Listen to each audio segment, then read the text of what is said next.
आगे वीडियो देखने से पहले रिक्वेस्ट है कि चैनल को सब्सक्राइब, वीडियो को लाइक जरूर कीजिएगा, क्योंकि रात भर जाग जाग के आप लोग के लिए वीडियो बनाया जा रहा है। और पवन सिंह के भाई के शादी का सीधा लाइव प्रसारण आपको इस चैनल पर देखने को मिला है।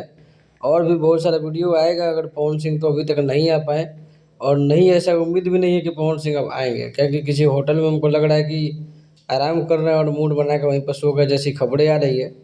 और बाकी बात करें तो ज्योति सिंह के आने का उम्मीद था, लेकिन ज्योति सिंह भी नहीं आ पाई, क्योंकि ज्योति सिंह को तो आना चाहिए, फैमिली फंक्शन था। ऐसे बहुत सारे लोग यहाँ पे बातें कर रहे हैं कि ज्योति भाभी को आना चाहिए था, लेकिन इनवाइट अगर कोई किया होगा तभी आएंगी।